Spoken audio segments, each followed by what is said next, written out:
Hello అండి, నమస్తే అందరికీ. ఈరోజైతే వెరైటీ ఏం చేస్తున్నానంటే సొరచేప ఇగురు చేస్తున్నాను.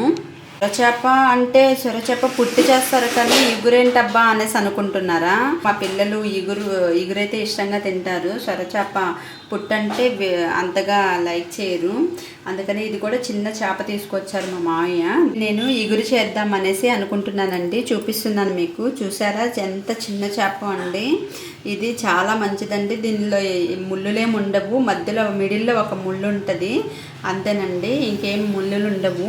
ఈ సొరచేపని నేను ఇగురు ఎలా చేస్తానో చూడండి. ఆ ఇగురు కూడా చాలా బాగుంటుంది కదండి. మా పిల్లలకు కూడా ఇష్టం అనమాట. సో మనము ఈ సొరచేపకి కావలసిన పదార్థాలు ఏంటి అనేసి అంటే, ముందుగా ఈ చిన్న చేప కాబట్టి దీనికి 2 ఉల్లిపాయలు సరిపోద్దండి. అల్లం అయితే మనకి ఇంత చిన్న ముక్క అయితే సరిపోద్ది. 6 పాయలు అనమాట. పచ్చిమిర్చి 4 పచ్చిమిర్చిలు తీసుకున్నానండి. ధనియాలు, జీలకర్ర అండి. ధనియాలు అయితే 1 టేబుల్ స్పూన్, జీలకర్ర అయితే 1/2 టేబుల్ స్పూన్ తీసుకున్నాను. కారం, ఆయిల్, ఉప్పు, పసుపు. కావలసిన పదార్థాలు సొరచేప, ఉల్లిపాయ, అల్లం వెల్లుల్లి, కారము, పచ్చిమిర్చి, ధనియాలు, జీలకర్ర, ఆయిల్, పసుపు, సాల్ట్ అనమాట. ఫస్ట్ మనం ఈ అల్లం వెల్లుల్లి ఉంది కదండి, ఇది మనం పేస్ట్ చేసేసుకోవాలి మిక్సీలో. ఈ అల్లం వెల్లుల్లి ఉంది కదండి, ఇవి దీంట్లో వేసేసుకోవాలన్నమాట. ఈ అల్లంని మనము ఇలా చిన్న చిన్న ముక్కలుగా కట్ చేసుకోవాలి.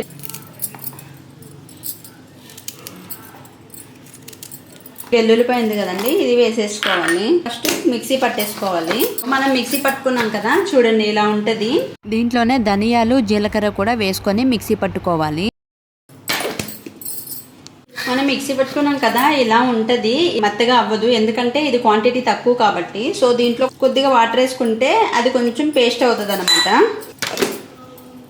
ఇదిగోండి ఇలాగ పేస్ట్ అయింది. దీంట్లో మనం ఉల్లిపాయని వేసేసుకోవాలి.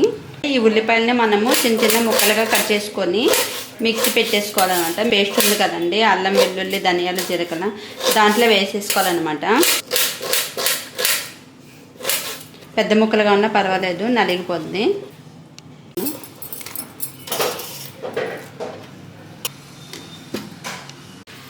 ఇది కొన్ని మిక్సీ పట్టేసుకున్నాను. సో ఇలా ఉంటుంది అనమాట. మరీ పేస్ట్ లాగా చేసేసుకోకూడదు, ఇలా బరగబరగ్గానే కొంచెం చేసుకోవాలన్నమాట. ఇలా కొంచెం నూకగా అలా ఉన్నట్టు చేసుకోవాలి పేస్ట్. ఇప్పుడైతే మనం ఈ పచ్చిమిర్చిని ఘాట్లు పెట్టుకోవాలి. ఇదిగోండి చూసారా, ఇలా ఘాట్లు పెట్టుకోవాలి. ఫస్ట్ అయితే ముందుగా స్టవ్ వెలిగించేసుకున్నాను. ఆయిల్ వేసేస్తున్నాను. ఇగురు కాబట్టి కొంచెం ఆయిల్ ఎక్కువ పడుతుంది అన్నమాట. ఉల్లిపాయ పేస్ట్ ఉంది కదండి, ఉల్లిపాయ, ధనియాలు, జీలకర్ర, అల్లం వెల్లుల్లి, ఈ పేస్ట్ని మనం దీంట్లో వేసేసుకోవాలన్నమాట.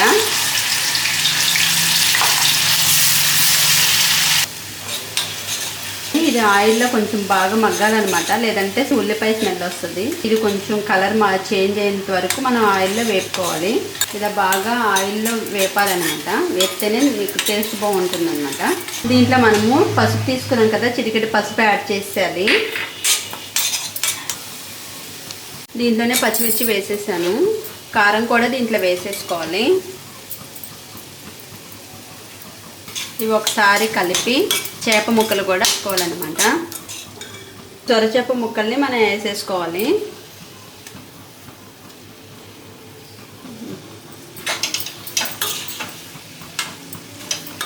వేసుకొని ఒక్కసారి అలా తిప్పి, మరీ ఎక్కువ తిప్పేయకూడదు అనమాట. వాటర్ వేసేసుకోవాలి. సాల్ట్ వేసి వాటర్ వేసేసుకోవాలన్నమాట. పెట్టుకోవాలి మనం. అలా ఎక్కువ వాటర్ వేయకూడదు, ఇగురు కదా, ఇది పులుసు కాదు కదా. ఒక్కసారి ఇలా కలపెట్టేసుకొని మనం మూత పెట్టేయాలండి.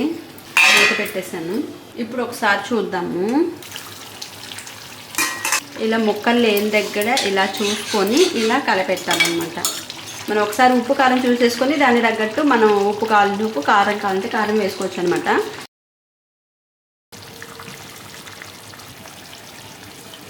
పులుసుగా ఉంది కదా, ఇది ఇంకొంచెం దగ్గరకు రావాలన్నమాట. ముక్కలు విరిగిపోతుంది అనేసి ఇలా కలపెట్టుకోవాలన్నమాట చేపలను ఎప్పుడైనా. కొత్తిమీర వేసేస్తున్నానండి. కొద్దిసేపు ఇలాగ 5 మినిట్స్ ఉంచి ఆపేద్దామండి. అయిపోయిందండి. చూశారు కదండి, ఎంతో రుచికరమైన సొరచేప ఇగురు రెడీ. ఇది అన్నంలోకైనా చపాతీలోకైనా అద్భుతంగా ఉంటుంది. మీరు కూడా తప్పకుండా ట్రై చేసి మీకు ఎలా కుదిరిందో కామెంట్స్లో చెప్పండి. ఈ వీడియో నచ్చితే లైక్ చేయండి, షేర్ చేయండి, మరి మా ఛానల్ని కూడా సబ్స్క్రైబ్ చేయండి. Thank you.